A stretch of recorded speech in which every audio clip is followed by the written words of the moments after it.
Good afternoon, everyone. This is Christian with PerfectStockAlert.com, a 100% free service for smart investors and traders. Today is Wednesday, November the 3rd, 2010, and like we do every night, it's time to look at the markets. Check this out. Okay, if you've been to our free website at PerfectStockAlert.com, you know there's a lot of cool stuff there, a lot of cool people there. One of the cool things that you'll find there is the Traders Forum. Lots of smart guys there, probably smarter than me, and bulls and bears, and they post their analysis. And I like their stuff because a lot of times they'll go, they'll spend weekends on this research. And one of the things that we're going to talk about today are gap filling and why it's so important. And I know a lot of people are, have different opinions on this, but I'm going to show you some absolute evidence that you're definitely going to want to have a look at. Again, this is a free website. You can go here and look at it for yourself. I'm just going to go over it real quickly. Okay, there's a couple of guys that actually posted this kind of information. Wick37 is one of the guys that posted it, and I liked his layouts for this video, so I'm going to go ahead and use his. Life for You to Live is another username that he's posted some more information. This guy here, he covered the S&P 500 from let's see, 2007 to about middle of 2010. He's also gone further in from 1962, went all the way back to 1962 to the current year, and there's some pretty astounding statistics that they've got here. First off, the main point I want to draw out is they pulled their data and they said, okay, how many times do gaps fill? What are the odds of a gap fill? And they found that within 5 days, 85% of low volume gaps fill. Actually, I don't even know if he made it a volume contingency or not, but he's got all the information here for you to look at. But 85% of gaps filled within 5 days.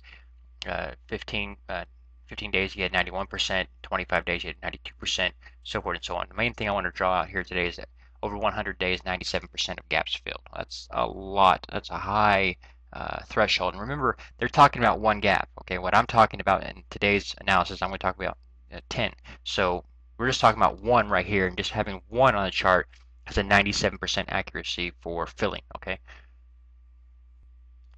Okay, a post by Life for You to Live. This particular individual wrote it in text as opposed to spreadsheet, but the ultimate result were about the same. He found 95% of the time they filled, and he was looking at different items. This is like 9 years of data over the TZA and I think the SPY, but ultimately they're finding the exact same thing that we've been saying, is that these gaps have a high tendency of filling. So let's go into that today. Okay, let's start off today looking at the NASDAQ. She was up 6 points for the day, almost 7 points. Relatively flat. You got a hangman hammer formation there as a sell sign, but you've also got a continuation move to the upside. This market has just been fighting the sell signals consistently.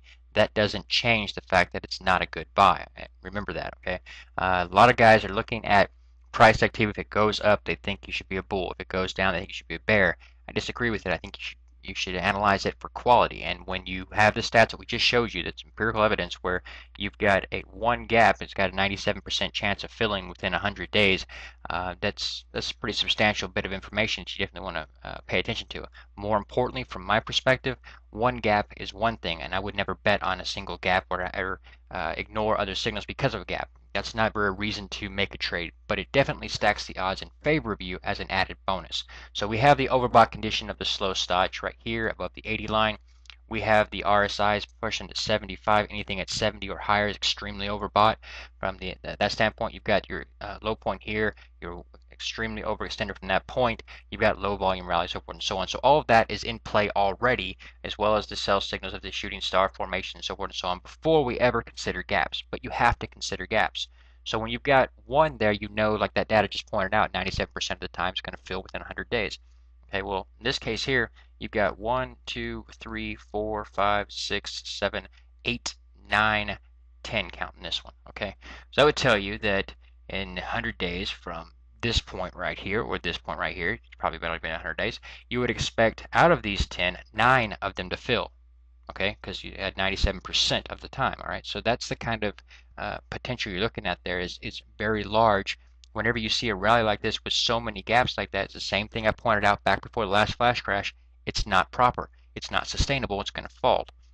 So when you're wondering, is this the same case, like I've been saying it is, you can look at it and say, well, if 97% of the time one of them is going to fall, one of these gaps will fill, then that's pretty high odds. Well, if you can say that 97% of the time, then you can say that out of 10, 9 are going to fill. Not a question of whether it will. The 9 will. Okay, so you can look at that and say if anyone is telling you right now to go buy this market is telling you, a really bad idea because the odds are stacked substantially in favor of bears, that within the next 100 days, 1, 2, 3, 4, 5, 6, 7, 8, 9 of these will fill, which means you'll erase all of this. Okay. Now let's say maybe you don't get that exact criteria, and you pull back and get 8 of the 9, whatever it's going to be. The main thing I'm trying to point out here is that the odds are clearly stacked in favor of bears.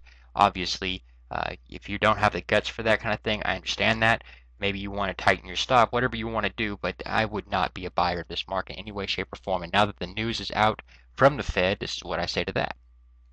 For those of you that do not know, whenever we have a situation that I feel strongly about shorting, I'll put an arrow on it, the chart that I believe this point that I would start shorting at, and you'll notice that I'm often early, but thus far have yet to be wrong. Back before the flash crash, I was early by about 2 months. In this case, I was early by about the same amount. So now that the news on the Fed is out, and we've got 1, 2, 3, 4, 5, 6, 7, 8, 9, 10 gaps below us above the RSI 70 line, I say short it. Okay, let's make that the right color. Awesome. There you go. And now you know. So that brings my average from this point to about here. Okay, pretty simple, pretty easy. Okay, for those of you who do not know this, I know a lot of the information that I put out there is on the website, and I don't always put it out in the videos, but if you follow us on our free website at perfectstockalert.com, in our message form, our chat rooms, you know that I see the markets having a major move to the downside on the credit crisis that's coming out of Europe.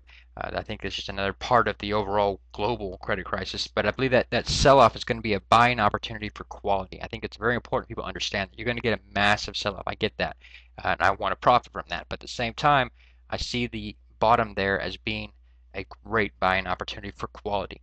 We have 6 videos on our website at perfectstockalert.com going over what I look for when I look for quality long or short opportunities. Look in our swing trading course. It's right there for you. I guess that's about all I got to say. I'd like to thank everybody for support of this free service, and that's about it. Quick look at our disclaimer. If you've not been to our free website at perfectstockalert.com, it's right there. It's 100% free. Like I said, all we ask in return, please refer a friend. Now let's look at our disclaimer. The disclaimer. Read it and weep. God bless. Take care, and I will see you in the next video.